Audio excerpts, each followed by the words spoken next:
Hello, hello, hello.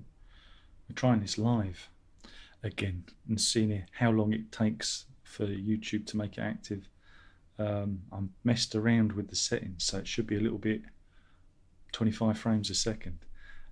So yeah, it's coffee time. He says raising the cup of It is coffee time. What have we got today? Oh, panic buying. The shelves are empty. How? Why are the shelves empty? Is it Brexit? Is it due to the lack of HGV drivers in the UK, even though there's something like 70,000 HGV drivers registered? Yeah. Is it the COVID? Well, indirectly it is. It's because of the app. It's the track and trace app. It's pinged everyone. It's pinging like crazy. And so because everyone's off, there's no staff to deliver the shopping. There's no people to put it out. Petrol stations are closing. And so we're back to hoarding toilet rolls again. Gee, I'll be wiping my bum on the curtains within a couple of days. Just think about it. Yeah, again, they won't adjust the app to make it less sensitive. We've talked about this before, how you can, be pinged by the track and trace app because it's all done using Bluetooth via your phone, and it can ping you if you're next to someone, even if they're in the house next door, because it goes through walls. Even though you're not actually in close proximity to them, you can still get pinged. And so theoretically, if you have a row of terraced houses, a man or woman at the very end could genuinely come into contact with someone with the vid and be pinged genuinely, and then they can trigger everyone in the row of houses because the app is too sensitive and they won't adjust it. Meanwhile, the dear old fluffy hair Boris is he's isolating. So's everyone else, and now National Theatre of Brent, Keir Starmer, about maybe one person will get that reference. He's having to isolate too because he got pinged. Well, I deleted the app, not because I'm a conspiracy theorist. It's because I'm not going anywhere ever again now near where I need people. I had it when I used to go to the school. I ain't going to school anymore. So on Friday afternoon, I deleted the app from my phone. That's it, because I am not going anywhere where I could get pinged. Yeah. So yeah, and I'd be buggered if I'm going to get pinged on the dog walk. So that's that. But I'm not saying you should delete the app. I would never advise you to do that. But if it's not fit for purpose and it's going to give false positives, then it might be worth doing. Meanwhile, the COVID has had knock-on effects because Australia and New Zealand have pulled out of the Rugby League World Cup, blaming our handling of the COVID pandemic. Well, again, everyone's held up New Zealand as a shining beacon, but you've got to remember there's only something like 6 people there. They're outnumbered by sheep. And nobody wants to go to New Zealand unless they're filming, I don't know, a Lord of the Rings spin-off. So don't really count. Australia, on the other hand, they're pretty tight. So yeah, it's but yeah, the knock on.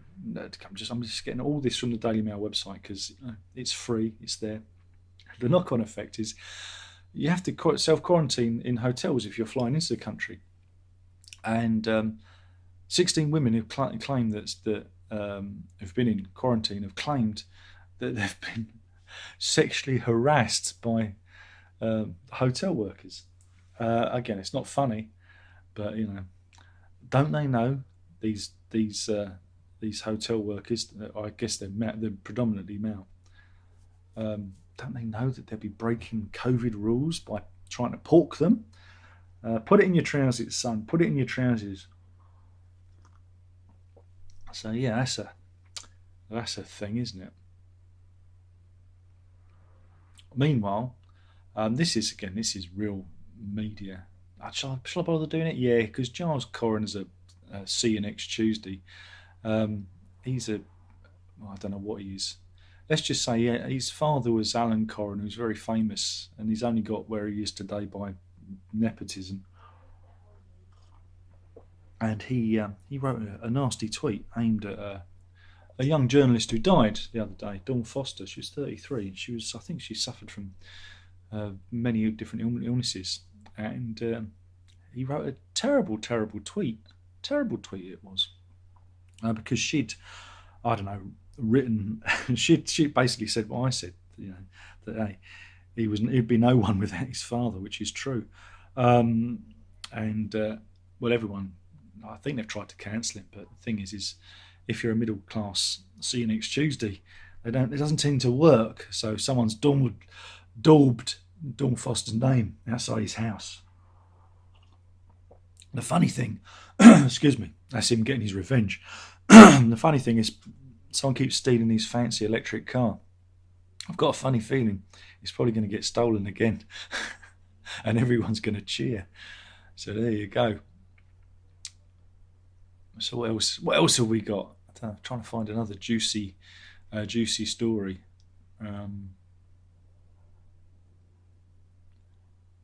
That's not really a story. I haven't really got any more good ones. I would have got the pay rise. Health unions are a bit upset because they were all offered 3% pay rise, but they want 15. I mean, don't get me wrong. I think 15's pushing it a bit. Maybe 10. I'd like a pay rise. Again, the thing, I'm gonna pull it round to carers and disability and things like that. If you're a carer and you're looking after someone who's disabled or ill, did we get any bonus? Did we get any extra money in our pay packet during the COVID thing? No, we were the only group that didn't get a bonus. Whereas people on tax credits and whatever else, they got a Brucey bonus. But carers, no, we didn't get any. And if you get ill, you have to give up your caring benefits because you can't be ill. Even though if you're a carer, you're going to most likely make yourself ill by being involved in that kind of thing, heavy lifting, the constant pressure. But no. But yeah, unfortunately, the NHS is always going to be a political football that's going to get kicked around, and we can't really lose it, and that's unfortunate. The really weird thing is the dentists are going to be getting a pay rise too, and most of those are kind of semi-private. And you think, really? That doesn't seem fair. Which makes me, I must book an appointment with a dentist because the whole diabetes has had a terrible effect on my teeth. Honk, honk, honk, honk, honk, honk, honk.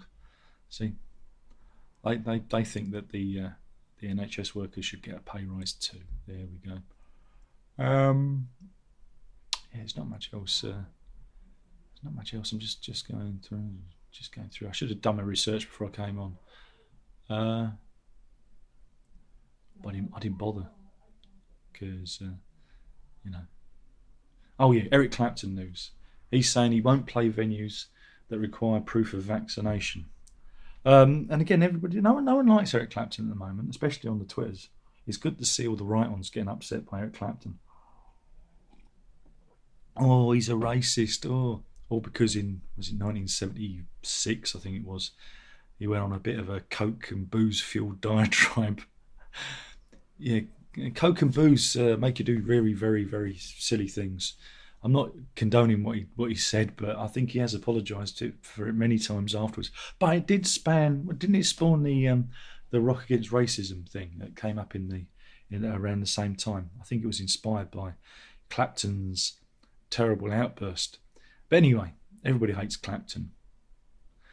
I kind of feel sympathy with him because for him, he's been double jabbed and he had a terrible effect on him. It made his neuropathy even worse. And somebody whose feet are just today I've had a terrible day with my terrible feet, and I totally understand where he's coming from because maybe my second vaccination is what's really brought on these these pains in my feet. But yeah, he doesn't think you should be you should have provide proof of vaccination to a venue. And in a way, I kind of agree, because we're going to have this kind of another stick with which to beat people over the head. I know it's trying to encourage them to get vaccinated, but I'm of the mind that you catch more bees with honey than vinegar. So it's always better to not use the carrot, not the stick. So I'm kind of agreeing with him. Again, personally, I don't think that there should be concerts enclosed, open air maybe, but I don't think there should be enclosed concerts at the moment anyway, until we fully know how it affects large numbers of people. We've already seen increase since the football, the Euros that have been on, and other close contact gatherings, which is odd because we didn't have it the previous year when we had all the various protests in London. You didn't see the figures go up then. So that's kind of maybe they're testing more. Maybe people didn't test. There's lots of aspects to it, but no, Clapton's kind of got a point. I mean, do we really want to go? Do we want to have a future where every corner you turn, you're going to have to get your pass out? I don't know. I don't know if that's the. I mean, I know everyone should get vaccinated, but I don't know if I want to. I don't know if I want to do that. I don't know if I want to give my details over. And it's not because I'm tinfoil hat wearing. It's just I don't know. As an Englishman, I just don't think it's proper. I just don't think it's the right way of going about things. We should be able to trust each other. And if you don't get vaccinated, that's the burden of trust is on you. So poor old Eric, everyone's having a go at him again. Everyone's having a go at him for it. Let's see, anything else as I'm scrolling through the Daily Mail website. Oh, this is a good one. I don't know if this is the first time this has happened. This is news from Thailand. Deny Makmek 26. He wanted to make some money. He's into cryptocurrency, and so he wanted to get into the old Bitcoin. And I don't know if you're aware of Bitcoin.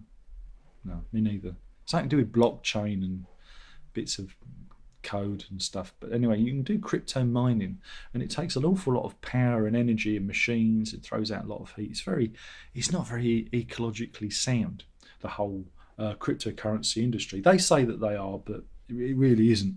The heat generated by a cryptocurrency mining farm is frightening. I mean, they think now when they do the sweeps over people's houses, instead of thinking it's a cannabis farm, because they use lots of lights for hydroponics, generate a lot of a big heat signature. It's cryptocurrency farms to do data mining. Danai Makmek, he was going to make his fortune, and he wanted some help because he had a problem with his computer. So his brother went to help him, and whilst he was doing it, the bit mining computer exploded and electrocuted him, killing him stone dead. So that ended his career. Because if you see these things, they are kind of jerry-rigged together. It's a bit like a Heath Robinson, they have bits of cable and whatnot. So they're saying it's the first death from Bitcoin mining. So Daniel Makmek, we salute you for being first. That is a real Darwin Award. Do you remember those? I missed the Darwin Awards, but I think he certainly qualifies for being one of those people. Have we got any? I've got a couple of stories, but I'll leave them for tomorrow. I think we've had a good run there. I think John Jones says hello. He says, "How are you? My feet are hurting." Naz says, "Hey mate back." John says, he's from sunny Glasgow. UK says, "We're all back in lockdown because will be bloody pinged. Exactly. It's very, very, very, very sensitive. John reckons he'll see I'm a Celebrity being back in Wales again. Well, yeah, it could happen. But I did read somewhere, not that, because I don't watch anything with Ant and Dec in, I'm afraid. Not since Ant, he was a drink driver, and he hit that poor car, the car with the family in, and it was something like the third time. The other couple of times they managed to hush it up. He'd had a prank, drink driving, but the third time's the charm. Third time lucky. Not for the family that he hit, and it's a terrible story. And he hit the car, and the family scrambled out, and the little boy involved said, "Daddy, am I dying?" And can you imagine the shock on his face when Ant from Ant and Dec staggers up to go, "Hey, kidder." It must have been quite a shock for him. So I don't watch them anymore. I like Dec, he's all right, but Ant, no, he should have been cancelled. So I don't really care for it much. But it shows you how the famous with lots of money and influence can make things go away. They can make their troubles just disappear. But no. But I think they were saying that they've done some studies that they can do it back in there. It's all going to be, bubbles and stuff. But yeah, that's the thing. Anyway, thank you for joining me. I've finished my coffee. My coffee is finished. See, look, that's just a day's use. I made my coffee cup so disgusting. And maybe we'll do this again tomorrow. I don't know. See how I feel. See if I'm not afflicted with such pain. Anyway, thanks for watching. There's only one more thing left to say, and it's a bit different. I'm telling you to drink it up. Oh yeah.